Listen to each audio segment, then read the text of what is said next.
devoting personality of your Godhead, I offer my respectful obeisances unto you. Narayanam Namaskritya Naram Chaiva Narottamam Devim Saraswatim Vyasam Tato Jayam Udiraye. Before reciting the Srimad Bhagavatam, which is the very means of conquest, one should offer respectful obeisances unto the personality of Godhead Narayana, unto Narayana, the supermost human being, unto Mother Saraswati, the goddess of learning, and unto Srila Vyasdev, the author. Nashakareshu bhakteshu nityam bhagavata sevaya bhagavate uttama shloke bhaktir bhavati naishiki. By regular attendance of the classes on Bhagavatam and by rendering of service to the pure devotees, all that is troublesome in the heart is almost completely destroyed, and loving service unto the personality of Godhead, whose praise with transcendental songs establishes an irrevocable fact. Om Jnana Vinandasya Jnananjana Shalakaya Chakshurmilitam Yena Tasmai Shri Gurave Namah. I was born in the darkness of ignorance, and the mysterious Master opened my eyes with the torchlight of knowledge. I offer my respectful obeisances unto him. Mukam karoti vachalam pangum langarate girim yat kripatamam vande Shri Guru Vindavanam. I offer my respectful obeisances unto my spiritual Master, the deliverer of the fallen souls. His mercy grants the dumb, eloquent speakers, animals a lake across mountains. Thank you, everyone. Thank you for joining. Today we're a reading from Srimad Bhagavatam, first canto, 13th chapter. We're reading from 16 to 37.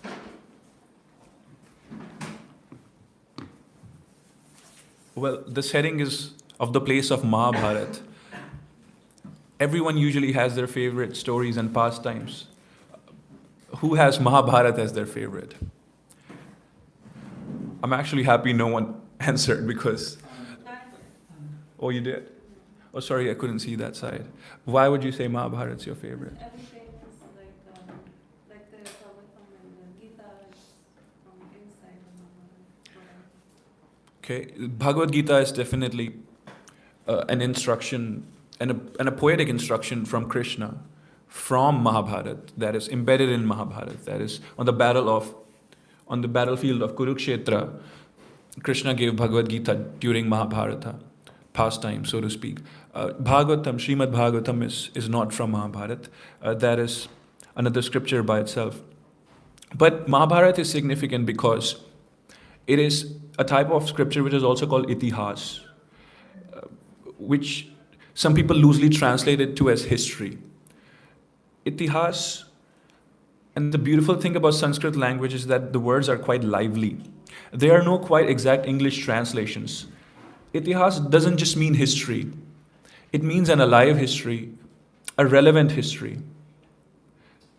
Something happens to Kunti Maharani. What about it? Right? Like, what does it matter to you? Is it just a story? Well, one thing is that the character arcs that you see in Mahabharata, the emotions that people go through, and if you don't know, every character of Mahabharata, it has been mentioned what they were in their previous lives. So if you get into a character, you live through them totally, and then you live through their complex web of emotions that they have, and then you're able to feel all of those complex set of emotions and evolve as a person. That's the nature of all our scriptures. But itihasas like Ramayana, Mahabharata, they're very much helpful in that way. They help people to not directly jump from total mundane focused life or material focused life into very directly hardcore spirituality like Srimad Bhagavatam, Chaitanya Charitamrita. So itihas serves as a bridge. And above all, these are alive lessons, so to speak, which are not purely history facts that help us to learn from it. But of course, the important thing is that Krishna himself was present. So that makes these scriptures different than any other history scriptures. But I'm glad that not most of you don't have Mahabharata as your favorite. Everyone has their choice. Because sometimes it can be a little harsh. So we'll read Bhagavatam today. Maybe one by one. Text 16. Having won his kingdom and observed the birth of one grandson, competent to continue the noble tradition of his family, Maharaj Yudhishthira resigned peacefully and enjoyed uncommon opulence in cooperation with his younger brothers, who were all expert administration to the common people. Prabhu, do you want to read the So, 17? Text 17. Instrumental, eternal time, and integrally overcomes those who are too much attached to families' affairs and are always engrossed in their thoughts. Mahatma Vidur knew all this, and therefore he addressed Dhritarashtra, saying, "My dear king, please get out of here immediately. Do not delay. Just see how fear has overtaken you." Let's read a little quicker, please. Turn by turn. This frightful situation cannot be remedied by any person in this material world, but my Lord, it is the Supreme Personality of Godhead as eternal time that has approached us to all. Text 20. Whoever is under the influence of supreme power, eternal time, must surrender his most dear life. And what is pure for things such as wealth, honor, children, land, and home. Your father, brother, well-wishers, and sons are all dead and passed away. You yourself have expended the major portion of your life. Your body is now overtaken by invalidity, and you are living in the home of another. You have been blinded from your very birth, and recently you have become hard of hearing. Your memory is shortened, and your intelligence is disturbed. Your teeth are loose, your liver is defective, and you are coughing up mucus. Alas, how powerful are the hopes of a living being to continue this life. Verily, you are living just like a household dog and are eating remnants of food given by him.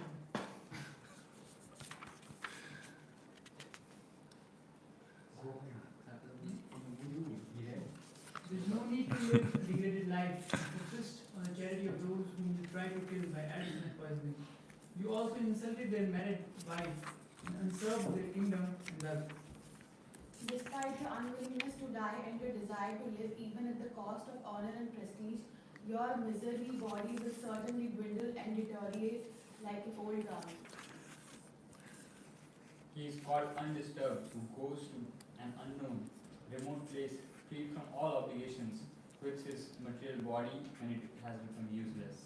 He is certainly a first-class man who awakens and understands, either by himself or from others, the falsity and misery of this material world, and has leaves home and depends fully on the personality of Godhead residing within his heart. Please therefore, look for the north immediately, without letting your relatives know, for soon that time will approach which will diminish the good qualities of men. until what verse he has known? 37. Reading till 37. Thus Maharaj Dhritarashtra, the second of the family of Ajameda, family convinced by introspective knowledge, prajna, broke at once the strong network of familial affection by his resolute determination. Thus he immediately left home to set out on the path of liberation, as directed by his younger brother Vidura. Text 30. The gentle and chaste Gandhari, who was the daughter of the Subal of Gandhar or Gandhar, followed her husband, saying that he was going to the Himalayan mountains, which are the delight of those who have accepted the staff of the denounced order, like fighters who have accepted a good ration from that. Maharaj Yudhishthira, whose enemy was never born, performed his daily morning duties by praying, offering fire, sacrifice Yes, sacrifice. to the sun god, and offering obeisance to grand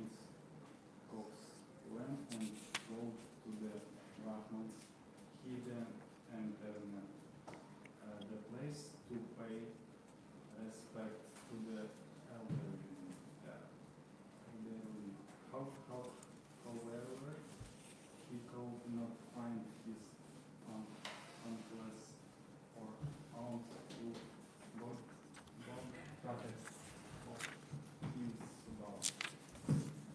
Text 32. Mother Yudhishthira, full of anxiety, turned to Sanjaya, who was sitting there, and said, O Sanjaya, where is our uncle and who is old and blind?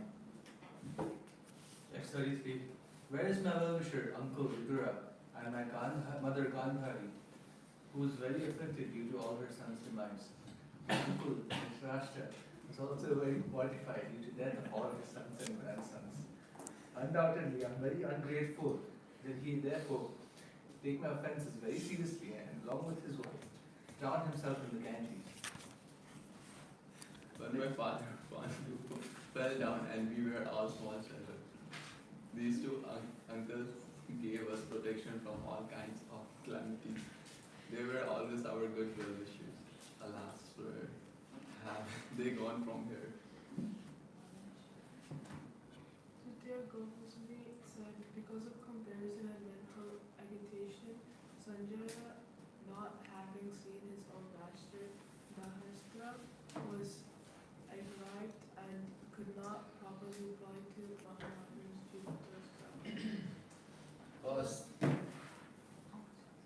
First, he slowly pacified his mind by diligence, and whipping away his ears and thinking of the feet of his master, Dhritarashtra, he began to reply to Maharaj Yudhishthira.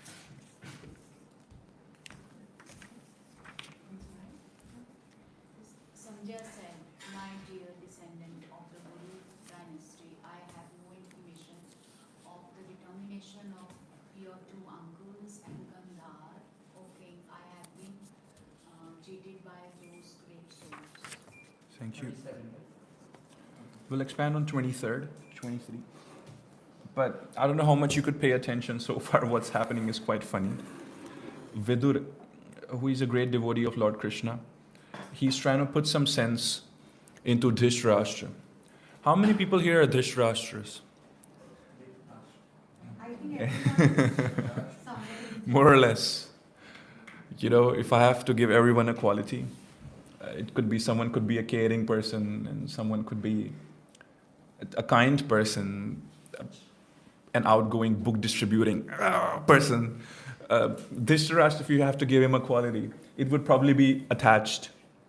So Dhritarashtra, who was throughout his life attached to his sons and his position, his younger brother Pandu, maybe not by birth hierarchy, but by prowess deserved the throne. Somehow Dhritarashtra got it, but if you read these finer nuances in Mahabharata, you'll see yourself maybe reflecting and an undertone through Dhritarashtra's tendencies. How he acts like, oh, he doesn't really want it, but when he gets the throne, he's so happy, and he's not able to let it go. And then he thinks maybe to Pandu, his brother's sons, he'll give the throne next, because it's their right to.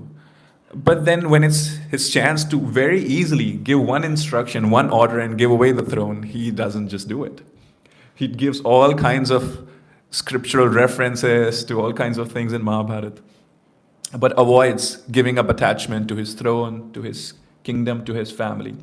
Only at the end, when his family was entirely wiped out, all his 101, over 100 sons were killed, and his most favorite Duryodhana was killed.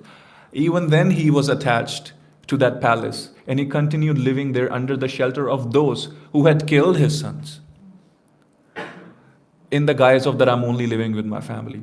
So this Dhritarashtra mindset or this Dhritarashtra syndrome can kick in sometimes. Subtle to notice, but it's good sooner than later. Now we'll read 23rd verse from this entire reading, if we can.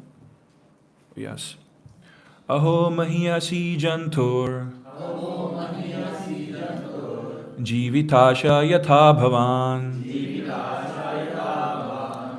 Bhima pava jitham pindam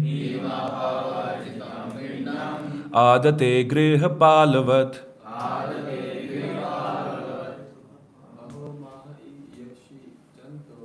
Aho mahiyasi jantur. Second line of the verse.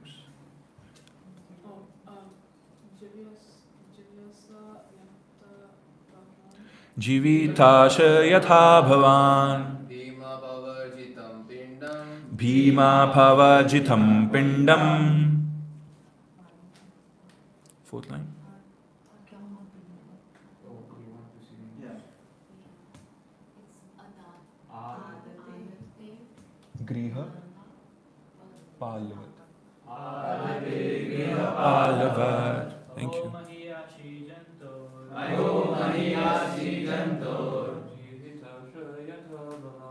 Jivita yatha bhavan.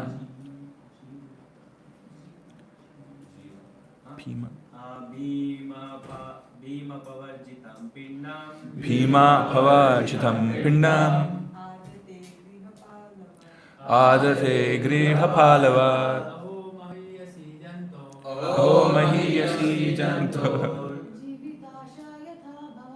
Jivitasha yatha bhavan. Bhima pavarjitam pindam. Bhima pavarjitam pindam. Adate griha palavat. Aho mahiyasi jantur. Jivitasha yatha bhavan. Bhima pavarjitam pandam. Adate griha palavat.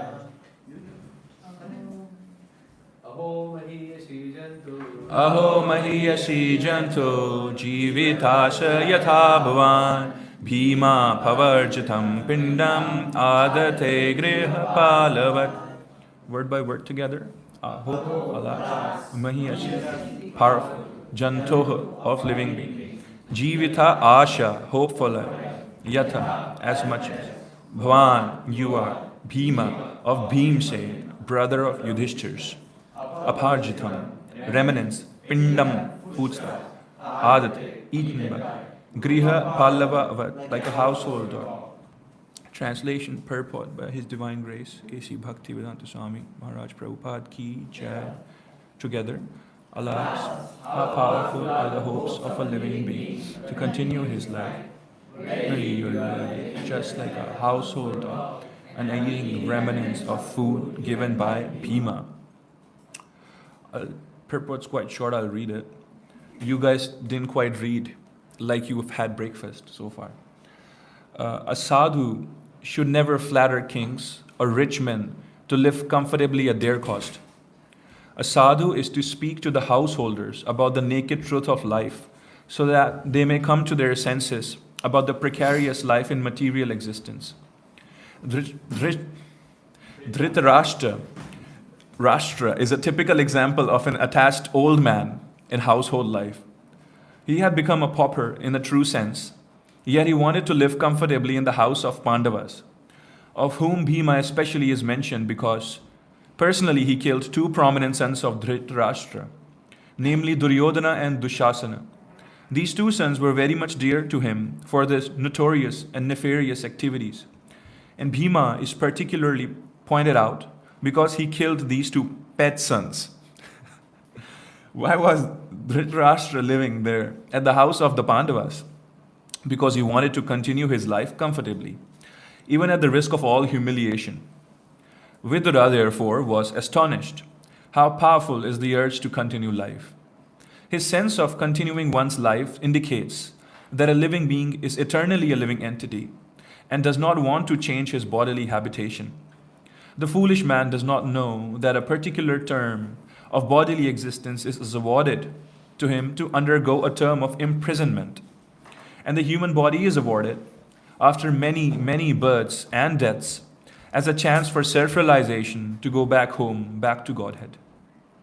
But persons like Dhritarashtra try to make plans to live there in a comfortable position with profit and interest, for they do not see things as they are.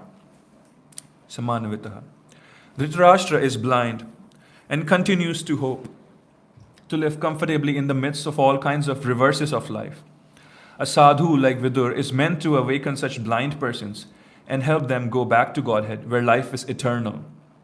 Once going there, no one wants to come back to this material world of miseries. We can just imagine how responsible a task is entrusted to a sadhu like Mahatma Vidur. So, there's two things that I want for all of us to focus over here. One thing and more important thing is that how Vidur spoke what he did. And another thing is the very contents of what he said. Is it, by the way, your first time in the class here for both of you? Welcome. We're very glad to have you. Yes. Reading Srimad Bhagavatam together, it's said to be such a blessing, especially during this auspicious time of spring season, when the berries are abundant on the trees and flowers are blossoming.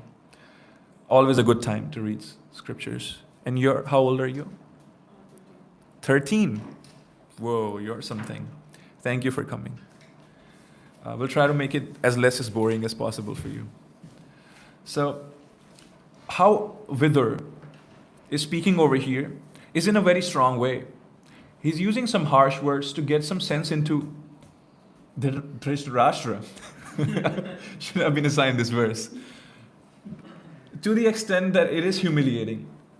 And as Prabhupada rightly pointed out in the purport, is that Vidur is talking about Bhima while chastising. Why Bhima? He could have mentioned Yudhishthir, because ultimately King Yudhishthir was ruling the kingdom. So Dhritarashtra was living under the shelter of King Yudhishthir. Okay, if not him, maybe for whatever, maybe Yudhishthir is very nice to everyone and almost naive, too naive to be nice sometimes, So maybe if he mentions Yudhishthir, then Dhritarashtra, being the Moodamati that he is, he won't understand that why is it an insult to be with Yudhishthir, because Yudhishthir is so nice anyway. And Arjuna, well, it could be whatever reasons. I don't want to speculate.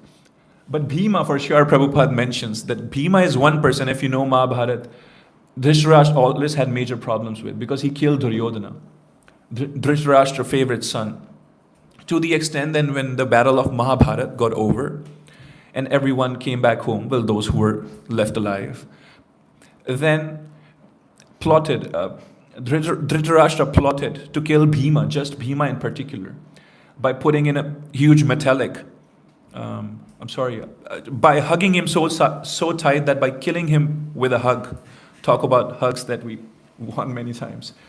Because he's said to be so powerful in his arms because of his austerity that he could have just practically killed Bhima with his tight clasp. But of course, Krishna's there, so he saved Bhima by putting in a replica, a metallic replica over there, which Dhritarashtra ultimately hugged and demolished. So this is how attached Dhritarashtra became at a point that to such a person who he hated so much, and maybe he had his justifiable reasons, at least justifiable intensity, that he was willing to live right beside him in the same court as him, eat with him, joke with him. So to that extent, he was under illusion, because he was not at all willing to be a little uncomfortable about leaving the place. Comfort zone is one of the biggest enemies that we have, especially on the spiritual paths. And then only a sadhu's chastising, and seemingly means it seems like, but it's not in reality, seemingly bitter words can get us out of that comfort zone, seeking that comfort zone, and put some sense into our head. Now, but Vidur is a pure devotee, and we read it in the readings yesterday. I don't know how much of you remember, but Vidur has just come back from a very, very strong pilgrimage. He performed a lot of austerities, and he realized his self. So he's coming as a very elevated person. His true self he realized. So from that right, he has an authority to chastise people. And also he's not doing it for the pleasure of chastising people. Hare Krishna Prabhu, please. And he's not doing it as a right to chastise people, because he knows in that moment that will work. So as an elevated soul, he's using it. It could be very easy for us to also try to copy him by trying to being hard on other Vaishnavas. But then we don't have that kind of a sense that Vidur has. We have not performed perhaps half the austerities, at least not in this lifetime, to be able to get to that understanding when to be harsh to others and when to be soft to others. So we're supposed to follow what Krishna says in Bhagavad Gita 17.15, which is Anudavega karam vakyam satyam priya hitam chayet swadhyaya bhyasanam chaiva vanamayam tapa uchyate, which translates to austerity of speech consists in speaking words that are truthful, pleasing, beneficial, and not agitating to others, and also in regularly reciting Vedic literature. So Krishna in Bhagavad Gita is clearly giving instruction that you should not only talk sense, but talk nicely also. And that is the way that people will receive it the most. So not to copy Dr. Vidur. That's my doctor's name. Never mind. So that's the kind of mood we should have while talking, because Krishna directly is asking us to have that mood. That's how it works. But let's look into what Vidur is saying now. Beyond all the mood and context, he's really talking sense to Dhritarashtra. Well, I'll get it right. Dhritarashtra. He's really talking sense to Dhritarashtra. Okay, so how many are aware of the Yaksha Prashna that happens in Mahabharata? I think most of you are. So, long story short, Pandavas are the 5 brothers. You're familiar with the story of Pandavas? Oh, bro. So, it's the biggest story that has ever been created. It's bigger than any Shakespeare story. It's called Mahabharata. Have you heard of the word? Yes. You heard of Krishna? Of course. So Krishna is, of course, he's the master strategist behind everything and anything that happens in our universe, in our lives. We just don't know it because of our ignorance. But he's God. He plays these pawns and pieces of puzzle together. So one of the stories where Krishna was present, one of the pastimes that it's called, there were 5 brothers who were, because of some manipulation, they were asked to just go to a forest. So they went into an exile.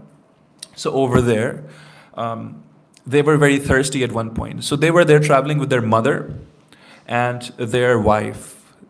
They shared a wife. Don't ask me how that happened. It'd be very hard to explain right now. But some circumstances led to it.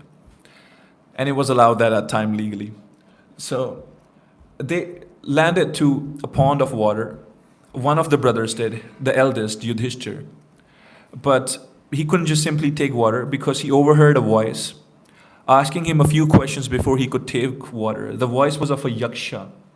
Yaksha are different beings who are not embodied like us.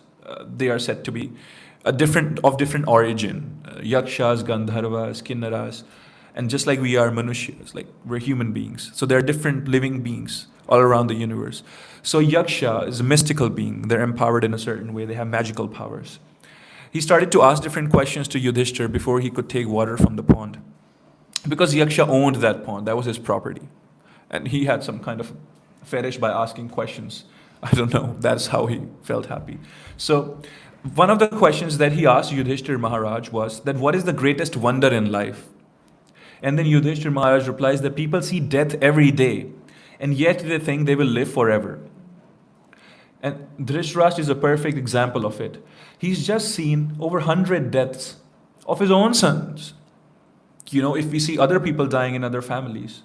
Sorry for using death in this class. It's quite ghastly, it seems. But it is the most fundamental reality of our lives. Is it guaranteed that we will live forever? Actually, we won't. As our reality, we experience it. We see that people cease to exist at some point. But death is for certain. That happens to everyone. It's the only certainty in life, and people forget it. So, here, Mr. Dhritarashtra is going through a similar syndrome, that he's thinking that he'll live in this body forever, even though he's seeing his own body deteriorate every year after year. He was a blind person from birth, but now we just read all together in the text that he's coughing mucus. He's even further deteriorating. So he cannot even see the changes in himself and realize that, well, his time is limited. He was so much caught under delusion. But why was he under so much of a delusion after all? Has Vyasadeva really been mean on this one person by putting in all these negative qualities on him? And he's trying to send some message to us. We have to really, really study this character of Dhritarashtra to understand that why are we under this delusion?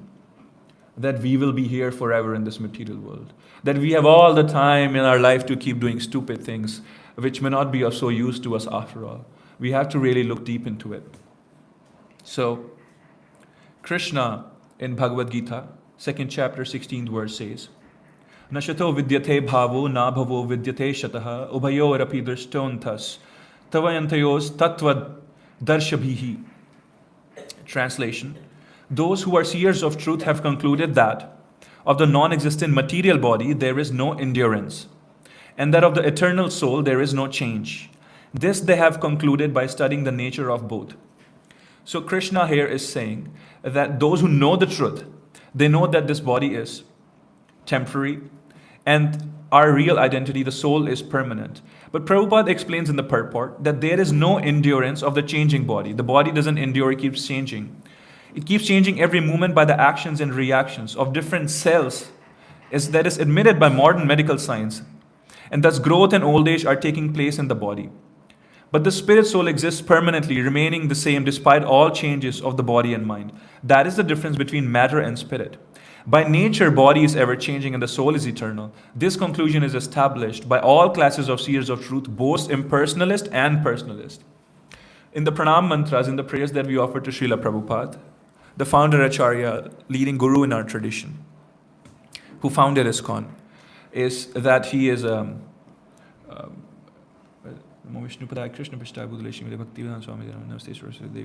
Nirvishesha Shunyavadi. So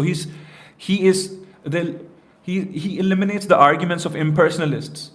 But here Srila Prabhupada is actually referencing to impersonalists to put forth the point. What he's trying to say, because we know Srila Prabhupada think of impersonalists to be of such low category of intelligent people among the spiritualists, that he obviously doesn't think of them very highly, but here he's citing them to demonstrate a point. So he's trying to say that point is so obvious that even impersonalists are getting it. And yet we seem to forget it. That is, our body keeps changing with time and it will degrade one day. You know, if you've ever studied some medical science, there are different cells. We have cardiac cells in our heart, and then our brain has gray cells, and there are muscle cells that we have. Most cells in our body, they have a lifespan of 24 hours. After 24 hours, our bodily cells, most cells, they undergo a process called mitosis. There is one cell, am I right? One cells, it splits into two. So that cell is not even remaining anymore. New fresh ones have come up in 24 hours. So, and over a period of time, every cell of our body has undergone, and there are fresh cells that are brimming within us. Oh well, maybe we don't have a cellular consciousness. But we clearly see ourselves getting older, getting taller. Our hair may be graying, some of us. And then hair starting to grow when it wasn't growing before. We can clearly see that this is going towards a certain aging direction. And yet we remain disillusioned. Why? Because Krishna is mentioning in the Bhagavad Gita that only the seers of truth realize it. So that means that we are ignorant of the truth. That is why we don't understand it. Now, because we are ignorant of our own truth, something is happening. What is happening? Moha. So Krishna then says in the 7th chapter, 13th verse of Bhagavad Gita, that Tribhir Gunamayir Bhaver Ebihi Sarvamidam Jagat Mohitham Nabijanti Mam Ebayaha Param Avyayam, which he means, translation is deluded by the three modes, goodness, passion, ignorance. The whole world does not know me, who am above the modes and inexhaustible. So he's clearly mentioning that those who do not know the truth, they take this body to be permanent. Then again, he's clearly mentioning that we get deluded by the three modes, which is why we don't know the truth, which is why we don't know Krishna. So the problem is that we don't know our real selves. Why is that happening? Because we get deluded by the three modes, goodness, passion, and ignorance. So there are these three qualities that delude us. Okay, then out of that delusion or moham, what happens next is attachment. It is explained in Srimad Bhagavatam's 2.1.4 that Dehapatya Kala Tradesh Atma Sanyesu Atsva Api Tesham Paramatmo Paramato Nidhanam Prashyan Apina Pashyati. Here, it's being clearly mentioned that persons devoid of Atma Tattva do not inquire into the problem of life, being too attached to the fallible soldiers like the body, children, and wife. Although sufficiently experienced, they still do not see their inevitable destruction. Although sufficiently experienced, we have experienced the situations of our life enough to know the situations are temporary, the people in our lives are temporary. Our very body is temporary and it's always changing. But again, Bhagavatam is saying, persons devoid of Atma Tattva, people who are not aware of their true selves, they become attached to body, children, and wife. So what to do? We're ignorant, don't know the truth. Out of that, we get delusioned or fall into moha. Out of that, we develop attachments, and then we suffer those attachments. So what to do is the question. Well, if the Shastras are so kind enough to show us the problem, and they're also very kind to offer us the solution. But obviously, the very first step is to really recognize that we are in a problem. Dhritarashtra did not recognize that problem. So he was left under that delusion all throughout. What did it take for a sadhu to chastise him? For him to understand that he has taken his body to be permanent? Well, it's only a mucus-generating coughing body. I don't know why he's being so hard on him after all. So, we have a solution, but the solution is coming not from Vidur this time, but from Vidur's Lord Krishna himself. In Chaitanya Charitamrita, the second verse of Shikshashtakam basically, Krishna himself, he says to us that Nam Namakari Bahudanij Sarva Shaktis Tatrapita Niyamina Smaranena Kala Etadashi Tava Kripa Bhagavan Mamapi Duradaiva Midrishami Hajani Nanugraha. That is, and this is Krishna in the form of Sri Chaitanya Mahaprabhu speaking, that my Lord, O Supreme Personality of Godhead, in your holy name there is all good fortune for the living entity, and therefore you have many names such as Krishna and Govinda, by which you expand yourself. You've invested all your potencies in those names, and there are no hard and fast rules for remembering them.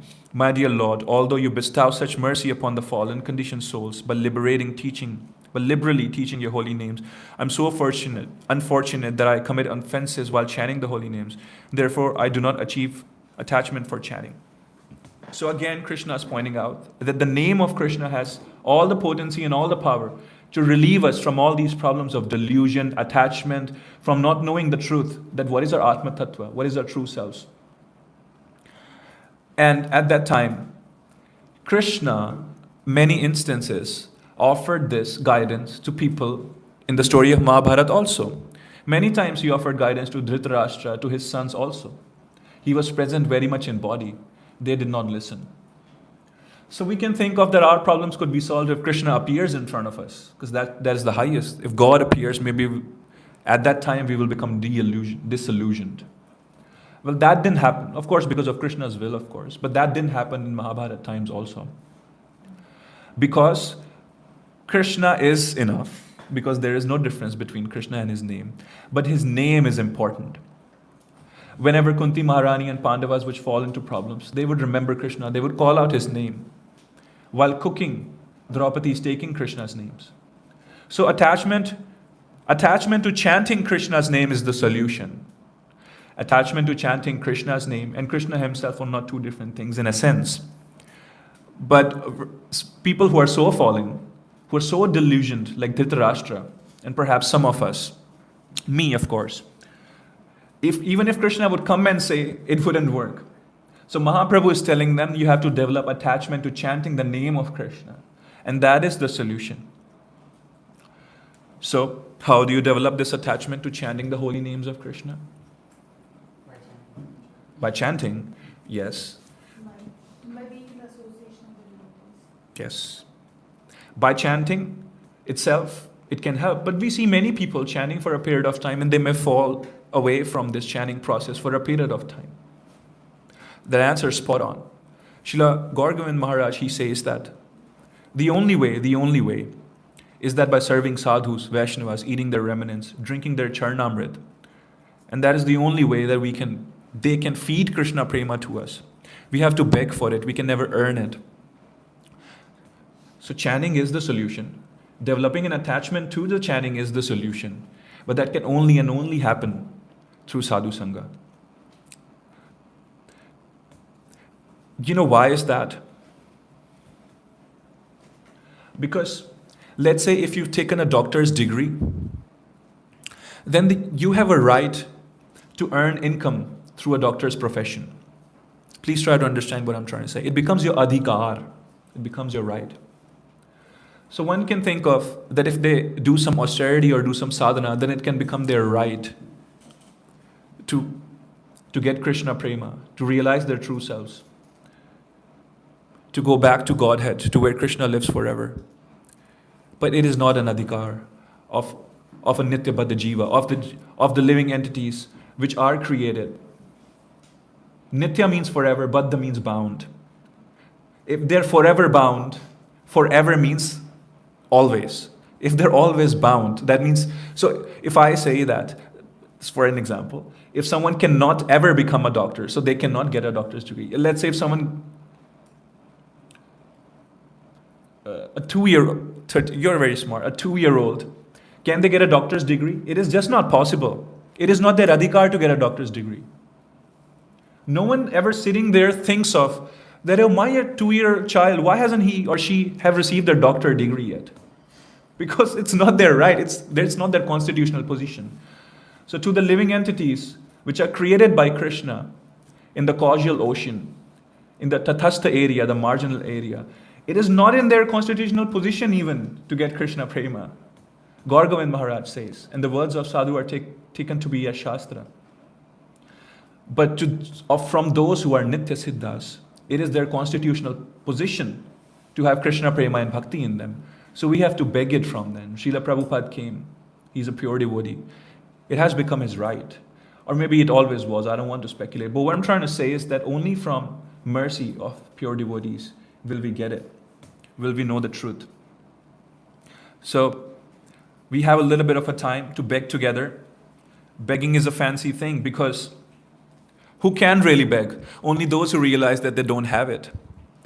Only people who don't have money can go out begging for it. Right? Our dear, no one here is rich enough for me to, or neither do I want to take names, but maybe me. I have enough savings in my account. I don't qualify to be a beggar monetarily, honestly speaking, even though I'm a brahmachari. What are your Diksham Dehi? I can beg for many things. I keep begging for people's attention and attachment because that's a different matter. That's my Dhritarashtra mode. But only those who sincerely realize that they don't have money can beg for money. And only those who sincerely realize that they will never be able to earn the money, they don't have the adhikar, will beg for it. So please see, if you're puffed up about sadhana, and you people aren't, but maybe at some point you will, then you will know, you will think it's your adhikar to be chanting Krishna's name. It is not your right. It's purely mercy. Then you will beg. And the best beggars are acharyas. This is not in a degrading way, in a spiritual way. Our very teachers, if you really look at them, what are they doing? They're begging Krishna all the time for his love. They have that love. They are embodying it. We can see it. It's flowing through them. We're getting it from them, but they're begging for it. Spiritual beggars. So we can beg to Krishna, but if we haven't even realized honestly, and many of us haven't, or at least in moment to moment do we realize that we will never be able to realize the truth to be able to earn Krishna prema? No. We get delusion because we have moha, we have attachment. All of these things we just discussed. I don't want to go into it again. Therefore, it's safe and it's better to use the acharya's words ourselves. So when we go, we should pray with our own words, of course, that develops a relationship with Krishna. But a lot of our prayer should also be using acharya's words, which is why in the arati time in the morning, we use their words. Otherwise, ChatGPT can generate a fresh bhajan every day. And who knows if it sounds musically awesome too. but it won't have that effect because our acharyas have begged using those specific words and Krishna has accepted those prayers. Well, they begged because Krishna wanted them to, that's a leela. But Krishna has accepted those words. And therefore, when we use those exact same words to beg, even though we don't mean it, in our heart we don't mean it. We don't know, we don't think we're beggars. We think we're kings in our hearts. But if we use those words which have already been accepted, then in spite of being so puffed up, Krishna's like, okay, at least he's using my beggar's words. So he accepts the prayers. So in that mood, we can try to pray a little using the words of our acharyas. And there is this bhajan, which I will sing terribly, and I want you to sing with me.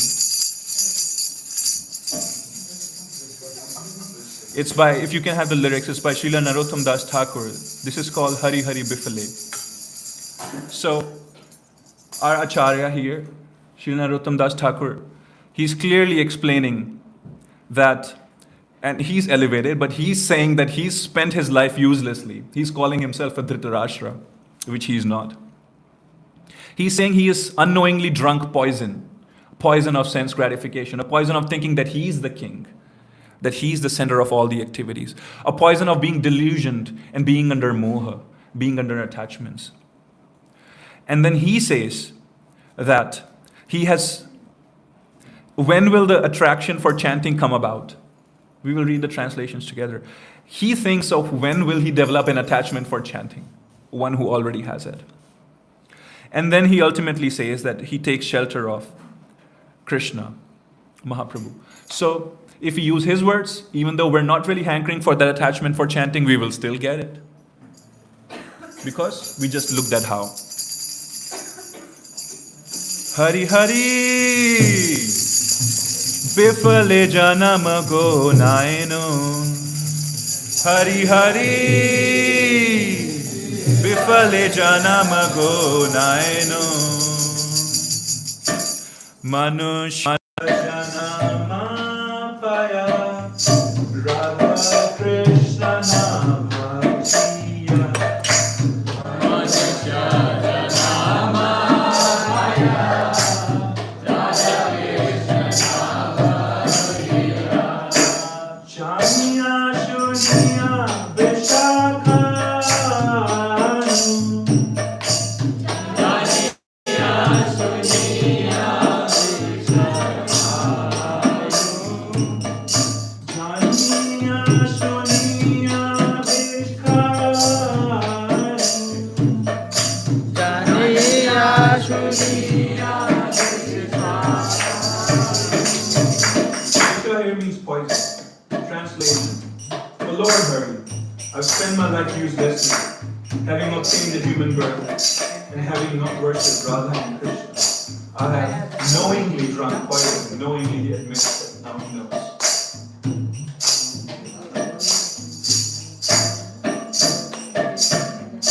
Golokera Premadhana, Hari Nama Sankirtana.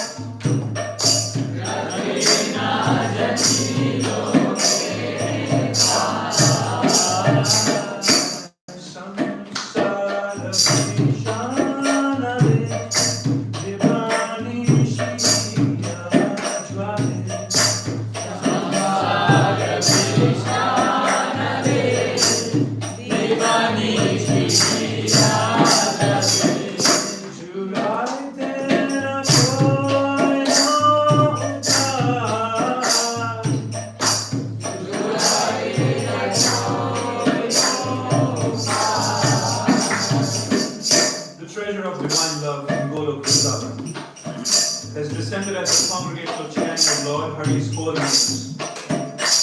Where did my attraction for those chanting never comes on? Day and night my heart burns from the fire of the poison of worldliness, Dhritarashtra, and I have not taken the means to relieve it. Rajendra Nandana Jai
son of Shakti. And Balaram became Messiah.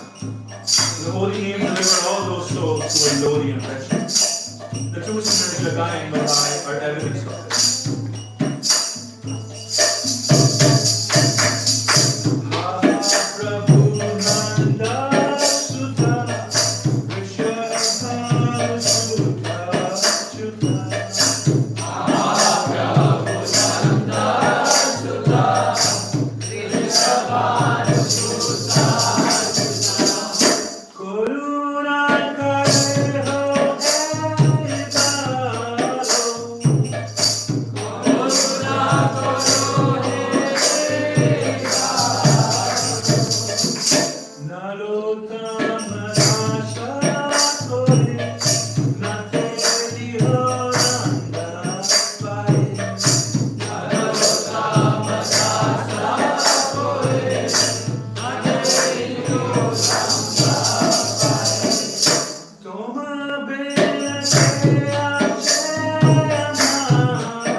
Last translation. O Lord Krishna, son of Nanda, accompanied by the daughter of Krishna, please be merciful to me. Narottam says the Lord, please push me away from your reddish lotus feet. Who is beloved except for you? Actually, if you read further in this chapter, you will discover that Dhritarashtra does come to his senses and he goes for a penance where he performs Ashtanga Yoga and he merges into Brahman effulgence. So Krishna was there with him, and still the topmost destination could he get was Brahman effulgence, which is fine, good for him. But being Krishna is very important. It comes by Krishna's will, being He here with us. But attachment to the names is the important thing, of course. And that's the essence. Solution to moh, attachment, and our very own personal Dhritarashtra syndrome. Hare Krishna. Hare Krishna.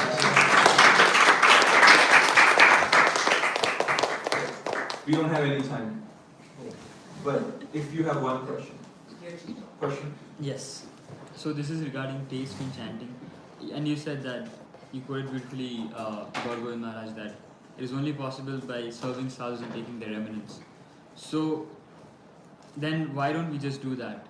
Why do we have to, also do some other things like keep on chanting and I don't know, a lot of austerities and you're getting my point maybe. One thing is that all these things are not different. They are same in tattva in a sense, essentially. But please see, you think without chanting anyone can get to be in a close association of a sadhu? They can land up in a room where a pure Vaishnava is present if they're not chanted anything. Or if they're in a close association of a Vaishnava and if they serve them, if they eat their remnants. In their heart, the attachment to chanting, it will automatically sprout. So you are saying that why do we need to chant if we can't just serve them? You try to serve them and not chant. And you see your heart will crave for. You will be walking there and your heart will say Krishna. That's not chanting. She's cooking in the forest, Draupadi. She's chanting Krishna all the time. She's singing Krishna all the time. So it will automatically happen, you can't control it, because these things are not two different things. I don't know how far did I answer it, but I think it's correct. Hearing, philosophy, everything is supremely important also because we're a conditioned mind. If our mind was as simple as a little kid in terms of our relationship with Krishna, In 1 second, a sadhu could pour it to you, right? So we have to do so many things because we're thinking minds. We have to do austerity, we have to do vratas, we have to do sankalpas, we have to do so many things. Chanting is not even a vrata or a sankalpa. It is just remembering Krishna idly, if your mood is like that. But if you serve Vaishnavas, it will flow through you. You can't avoid it. I just want to say one last thing. Actually, it makes sense because Sundar Chaitanya Maharaj, in his class, he was saying that so when Mahaprabhu asked Ramanand Rai, or he asked someone that who is a Vaishnava, Mahaprabhu asked, or actually devotees asked Mahaprabhu. Mahaprabhu said first, he said one who chants Krishna's name one time is a devotee. Second time when they asked who is a Vaishnava, he said one who always chants Krishna's name is a Vaishnava. And then third time when they asked who is a Vaishnava, they said by whose very presence you feel like chanting Krishna's name. Uttamadhikari. So they are pure devotees, like you said, like you cannot help but chant Krishna's name in presence of pure devotees. So that is one of us. Yes. But Gaurav Maharaj is serving all the Vaishnavas. Hey, you're Uttama, I want to give you water. Or, sorry, not Uttama, but other ones. Kanishta. They're all Uttama for us. Everyone who's sitting here. Hare Krishna.